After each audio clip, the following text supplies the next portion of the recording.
안녕하십니까. BS랩의 송식입니다. 디자인 FMA 제9강 FMA 작성 전 준비와 사전 지식에 대해서 알아보겠습니다.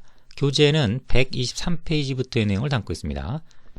네, 본 강의에서는요, 각 출처별, 그러니까 포드사 매뉴얼이나 SA의 J1739 등의 규정에 담겨져 있는 FMA의 전체적인 관리나 운영을 어떻게 할 것인지 그런 내용들에 대한 학습이 이루어지겠습니다. 우선 시점별, 담당자별, 방법별 구분이 있는데요. 시점은 언제 FM을 이제 시작할 것인지, 또 갱신할 것인지, 또 언제 완료를 해야 되고 폐기를 해야 되는지, 이런 규정들의 내용들이 포함이 되어 있고요. 또 각 시점별로 담당자들, 예를 들면 이제 시작 시점에 이제 시작하는 누군가가 있어야 되겠죠. 누가 해야 되고, 또 어떤 내용들을 갖고 시작을 해야 되는지, 또 준비 담당자, 많은 사람들이 의미 있는 내용을 적출을 해야 되니까 사전 준비가 굉장히 중요하겠죠. 그래서 어떤 사람이 또 어떤 준비를 해야 되는지, 또 갱신 시점에는 갱신 담당자가 어떤 활동을 해야 되는지를 상세히 좀 규정을 하고 있습니다. 또 각 시점별 담당자는 이제 어떤 방법으로 시작과 갱신과 문서화를 이룰 것인지, 이런 소소한 것까지도 모두 매뉴얼이나 규정에 포함을 하고 있다는 거죠. 참고로 이제 SA 같은 경우는 우리 교재 44페이지에 그 단체의 이제 특징, 유래, 또 요 규격이 의미하는 요 철자들이 의미하는 바가 뭔지가 설명이 되어 있으니까요. 필요한 분들은 교재를 참고하시기 바랍니다. 네, 우선 그 첫 번째로요. 시작 시점이 이제 언제인지 그렇게 이제 규정을 하고 있는데 포드사와 이제 SA별로 구분해 놓고 있습니다. 포드 같은 경우는 컨셉 FMA가 있죠. 그래서 컨셉 FMA라고는 언제 시작할 것인가 이런 얘기입니다.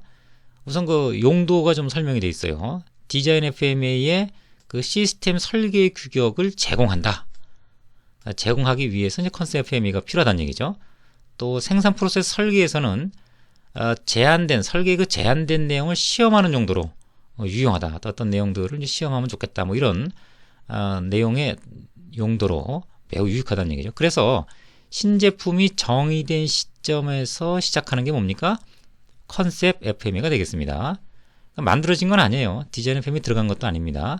신제품을 이제 만들어야 되겠다. 이렇게 정의된 시점에 컨셉 FMA가 시작된다는 거죠.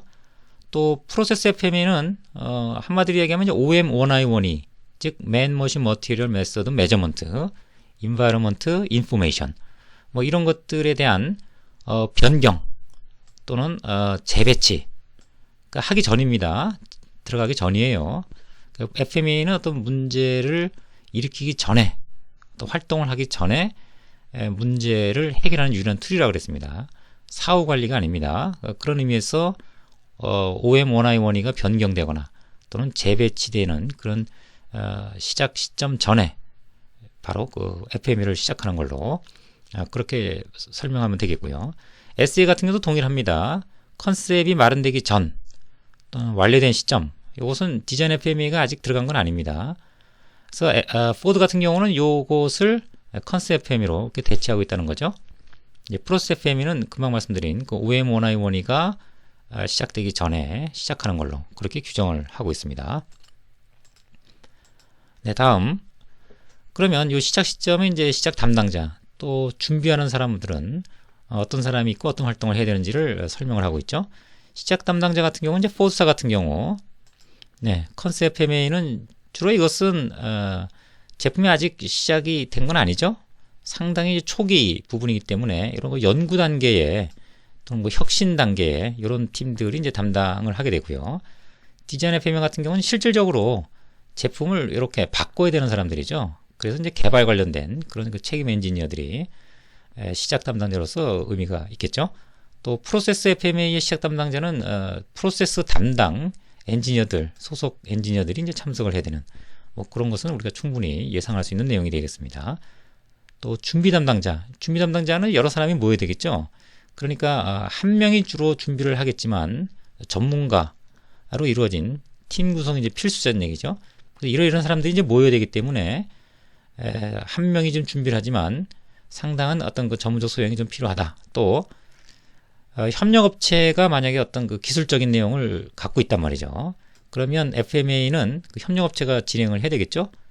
그럴 경우 이제 세트 업체에서는 그것이 이제 제대로 됐는지 정확도나 완성도를 이제 검토를 해서 받아들이는 이런 절차가 필요하다는 얘기죠. SA 같은 것도 뭐 유사합니다. 네, 포드의 내용과 거의 동일한 그런 사람들이 이제 시작을 하게 되겠고요. 중요한 것은 이제 상호 교류나 이런 내용들이 굉장히 중요하겠죠. 여러 사람이 모이기 때문에 이런 그 기폭제 역할을 할 수 있는 그런 책임자가 참여를 해야 된다. 그런 내용들을 담고 있습니다. 그다음에 이제 방법인데요. 포드사 같은 경우는 새로운 그 아이템을 대상으로 한 경우 이전에 작성된 FME를 초기 시작용으로 가져다 쓸 수 있다. 그러니까 뭐 생뚱맞게 완전히 새롭게 시작하는 그런 내용은 아니라는 얘기죠. 그러니까 기존의 유사한 제품군이나 자매품 뭐 그런 내용들을 가지고 시작을 하는 것으로 이제 종용을 하고 있습니다. 그렇게 된다 그러면은 완전히 새롭게 하는 것보다는 기존의 것을 가지고 뭔가 새롭게 시작하는 것보다는 알고 있는 내용을 가지고 시작하니까 조금 가속화시킬 수 있는 그런 동기부여가 된다. 뭐 이런 것들이 하나의 그 노하우를 통해서 규정에 포함을 하고 있다는 거죠. 자, 갱신입니다. 이제 만들어 놓은 것이 이제 언제 갱신할 거냐. 물론 이제 변경점이 발생되는 경우겠죠. 그래서 컨셉 FME 같은 경우는 이제 컨셉이 바뀌는 경우, 또 신제품 개발 단계 전체 중 어딘가에서 추가 정보가 획득되는 경우, 한마디로 얘기하면 변경점이 발생되는 시점으로 볼 수가 있겠네요. 또는 디자인 FME 같은 경우는 당연히 이제 설계 변경이 발생하는 그런 시점이 되겠습니다. 또 담당자는 당연하게 이건 이제 살아있는 문서죠. 그러니까 활동 내용을 잘 알고 있는 사람이 또 갱신을 해야 되겠습니다. 그래서 모든 권고 조치들이 적절하게 시행되고 있는지 늘 확인할 책임이 있어야 되니까 요건 이제 갱신 담당자가 항상 지명이 되어 있어야 되는 그런 필요성이 있겠습니다. 협력업체는 자체적으로 갱신하되 납품할 기업 설계 책임자에 의해서 검토되어야 된다. 협력업체가 이것은 갱신을 하긴 합니다. 그런데 세트 메이커에서 그 부품을 받아다가 조립을 하게 되니까 당연히 이제 세트 메이커 설계 담당자가 알아야 되겠죠.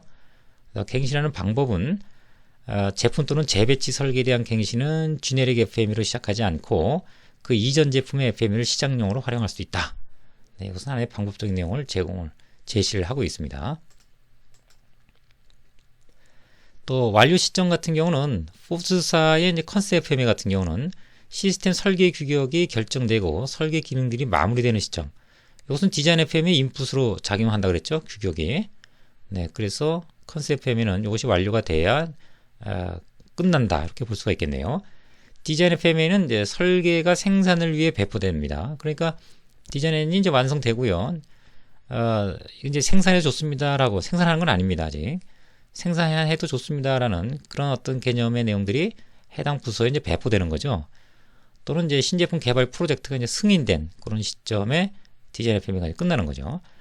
또 프로세스 FME 같은 경우는 모든 작업들이 다 고려되고 또 스페셜 캐릭터리스틱 요거는 디자인 FME 이제 우리 그 포드사 내용으로 들어가면 그 SC라고 그래서 특별 특성들이 있습니다. 이런 것들이 이제 검토되었을 때 그리고 관리 계획이 완료되었을 때 관리 계획이 완료됐다는 얘기는 프로세스에서의 문제점들을 어떻게 처리할지에 대한 규정이 다 이제 마무리가 됐다는 얘기죠.